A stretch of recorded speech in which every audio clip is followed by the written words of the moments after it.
Hi అండి, అందరూ ఎలా ఉన్నారు? మేము బాగున్నాం, మీరు బాగున్నారు, మనస్ఫూర్తిగా కోరుకున్నాం. ఈ రోజు అయితే మరొక వీడియోతో మీ ముందుకు వచ్చాను. సో ఈ రోజు వచ్చేసి మనం హై వాల్యూ అసెట్ కోసం ఏ విధంగా మనం రూపాయి దాచిపెడితే మనకి ఎక్కువ వాల్యూ పెరుగుతుంది అనేది ఈ రోజు టాపిక్ అండి. ఇది చాలా ఇంపార్టెంట్ టాపిక్ అని చెప్పేసి నేనైతే అనుకుంటున్నాను.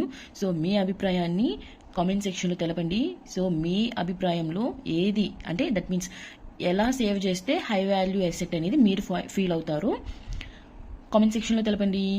సో ఎవరైనా కొత్తగా చూసేవాళ్ళు ప్లీజ్ అండి ఛానల్ సబ్స్క్రైబ్ చేసుకొని మీ సపోర్ట్ ఇవ్వండి. అండ్ అలా అని ఈ వీడియోస్ ఎవరికైనా ఉపయోగపడతాయి అంటే మీ ఫ్రెండ్స్కి మీ ఫ్యామిలీ మెంబర్స్కి ఉపయోగపడతాయి అనుకున్నట్లయితే సో వాళ్ళకి మన వీడియోస్ షేర్ చేసి ఇంకొంచెం ముందుకు వెళ్ళేలా ఛానల్ని తోడ్పడతారని చెప్పేసి నేను అనుకుంటున్నాను. సో ఇంకా వీడియోలోకి వెళ్తే మనం ₹1 దాచినప్పుడు అది ఎలాగ దాచిపెడితే మనం దాచిపెట్టిన రూపాయికి వాల్యూ పెరుగుతుంది అంటే మనం ₹1 దాచిపెట్టాము, దాన్ని దేంట్లో పెడితే దాని యొక్క వాల్యూ పెరుగుతుంది అనేది. దేనికైనా కూడా మనము ₹1 పెరగడానికే కదండి దాచిపెట్టేది. సో ఎలా దాచిపెట్టినా మనకి ₹1 రేపటి రోజున పనికొస్తుందని చెప్పేసి దాచిపెడతాం. సో అదే మనము బీరువాలో దాచిపెట్టినట్లయితే అది మనకి పిల్లలేం పుట్టదు కదండి. సో అది విధాలుగా మనం డిస్ట్రిబ్యూట్ చేసుకుని అసెట్ని సంపాదించుకోవడం అనేది చెయ్యాలి. సో అలాంటి విధిలో మనం ఎలాంటి వాటిలో పెడితే మనకి ఎక్కువ రిటర్న్స్ వస్తాయి అనేది చూద్దాము. సో ఫర్ ఎగ్జాంపుల్ నేను మంత్లీ ఎర్న్ చేస్తాను. సో నాకు monthly salary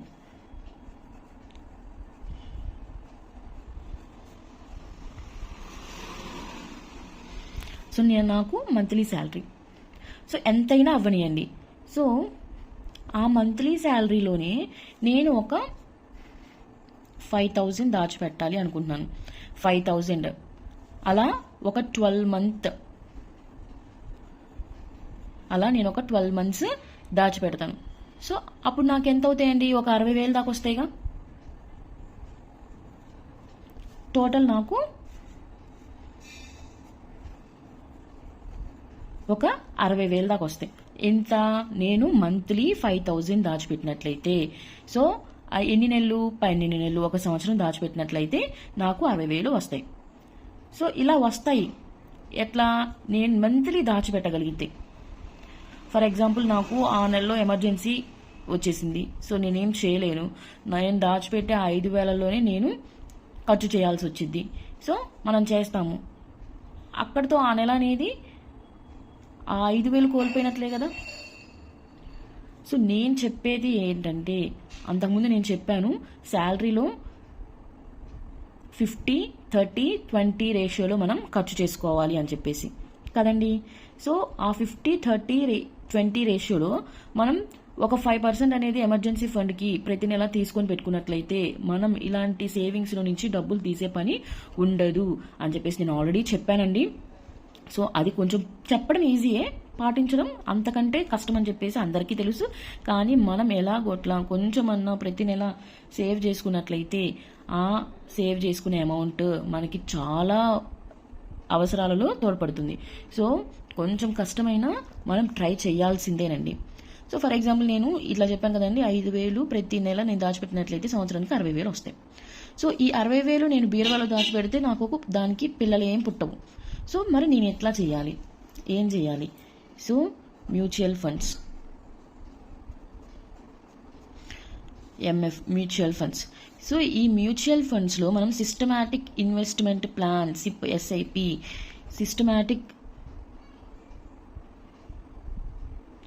systematic investment plan. So ఈ సిస్టమాటిక్ ఇన్వెస్ట్మెంట్ ప్లాన్లో నేను ప్రతి నెల 5,000 సంవత్సరం ఉండదండి, maximum 3 years, 5 years, 7 years. So ఇది మినిమం రిటర్న్స్ వస్తాయి.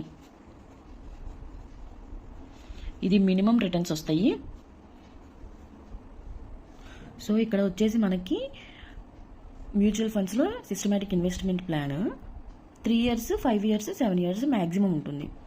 సో ఇక్కడ 3 years పెట్టుకున్నాం అనుకోండి మనకి మినిమం రిటర్న్స్, 5 years అనుకోండి మోడరేట్గా ఉంటాయి, 7 years అయితే హై రిటర్న్స్ వస్తాయి. సో ఇక్కడ మనము ఎంత పెట్టుకోవాలి అనేది మన ఇష్టం. సో అకార్డింగ్ టు మన రిక్వైర్మెంట్ సో ఎన్ని సంవత్సరాలు పెట్టుకోవాలి అనేది మన ఇష్టం. ఫర్ ఎగ్జాంపుల్ నేను 5,000 3 ఏళ్ళకి గనక పెట్టుకున్నట్లయితే మీరు ఇక్కడ చూడండి, అంటే ఫోన్పేలో జస్ట్ నేను చూపిస్తున్నాను అంతే. ఇది మనం గూగుల్లో ఎస్ఐపి క్యాలిక్యులేటర్ చూసినా సరే మనకి తెలుస్తుంది. సో మంత్లీ ఇన్వెస్ట్మెంట్ నేను 5,000 పెట్టాను, 3 years అనుకోండి. మనం ఇన్వెస్ట్ చేసేది 1,80,000, మనకి రిటర్న్స్ వచ్చేది 3 ఏళ్ల తర్వాత 2,34,000 అనేది మ్యాక్సిమం వస్తుంది. అదే 5 years పెట్టుకున్నాం అనుకోండి, మనం ఇన్వెస్ట్మెంట్ చేసేది 3 lakhs, మనకి రిటర్న్స్ వచ్చేది 20,000 తక్కువ 5 లక్షలు, అంటే 2 లక్షలు మనకి ప్రాఫిటే కదండి. అదే 7 ఏళ్ళు పెట్టుకున్నాం అనుకోండి, 7 ఏళ్ళు అనేది మనం చాలా ఎక్కువ పొందుతామండి. మనం పెట్టిన ఇన్వెస్ట్మెంటే మనకి రిటర్న్ వస్తుంది అనమాట, డబుల్ అమౌంట్ అనేది మనకు వస్తుంది. అంటే 1,20,000 మనం కడితే మనకి వచ్చేది 8.5 లక్షలు అనేది మనకు వస్తుంది. సో చూసారా, డబుల్ అమౌంట్ అనేది మనకి 7 yearsలో వస్తుంది. సో మీకు వేరియేషన్. సో ఇక్కడ వచ్చేసి మనము 1,80,000 అనేది ఇన్వెస్ట్ చేస్తాము, ఇన్వెస్ట్మెంట్ రిటర్న్స్. సో మనకి ఎంత వచ్చింది, 2.34 lakh అనేది వస్తుంది. అదే మనకి 5 years అనుకోండి, మనం ఇన్వెస్ట్ చేసేది 3 lakh, మనకి రిటర్న్ ఎంత వస్తుంది అనుకున్నారు, 4.88 lakh, దాదాపు 4,90,000 అనేది వస్తుంది.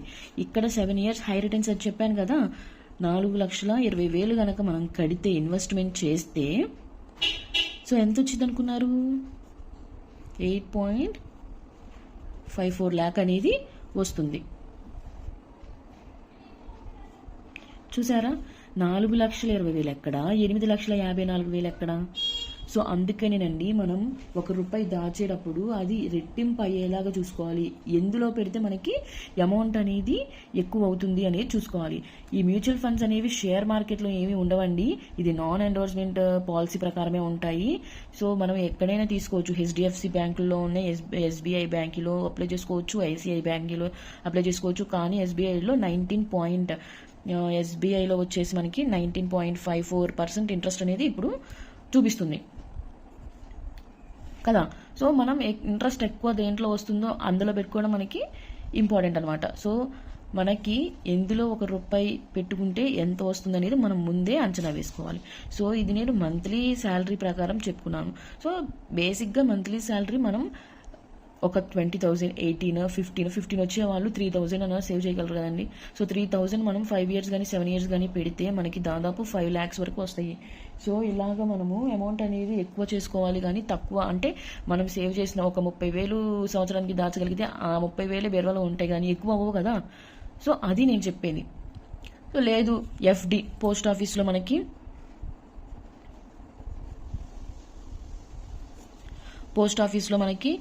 FDs, RD, ఫిక్స్డ్ డిపాజిట్లు మనకి బ్యాంకుల్లో కూడా ఉంటాయి కదా. సో ఫిక్స్డ్ డిపాజిట్లు, FDలు కానీ RDలు కానీ, అమ్మాయిలైతే సుకన్య కానీ, సుకన్య సమృద్ధి యోజన,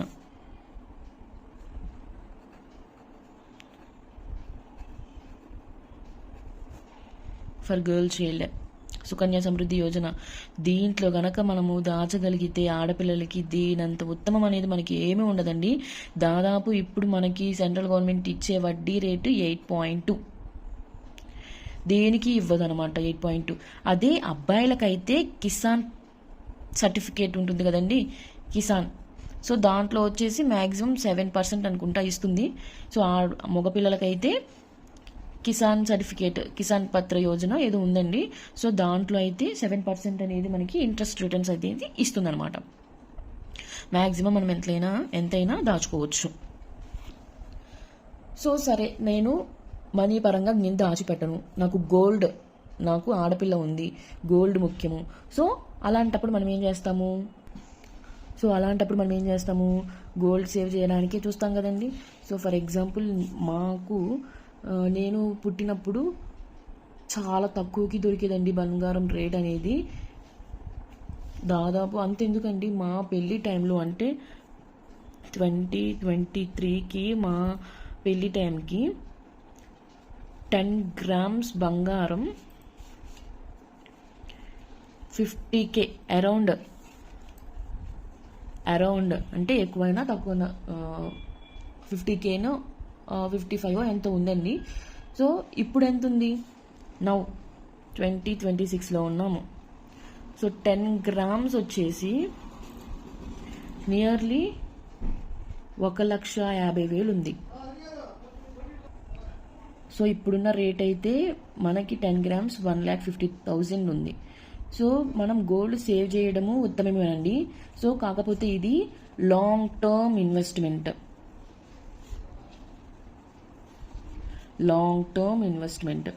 సో ఇది మనకి ఒక 10 years 5 years నాకు నేను దాచిపెట్టే డబ్బులు అవసరం లేదు అనుకున్న వాళ్ళు ఈ లాంగ్ టర్మ్ ఇన్వెస్ట్మెంట్లో చేసుకోవచ్చు.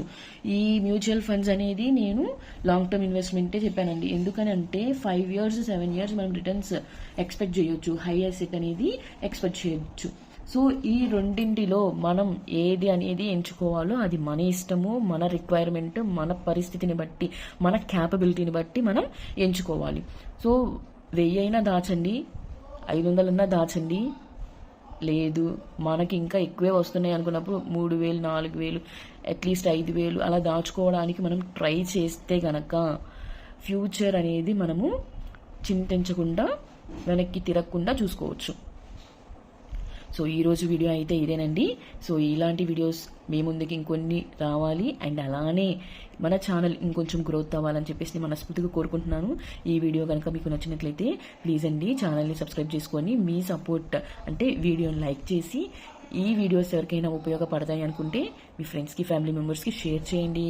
సో మరొక యూస్ఫుల్ వీడియోతో మీ ముందుకు వస్తాను. ఉంటానండి, బాయ్.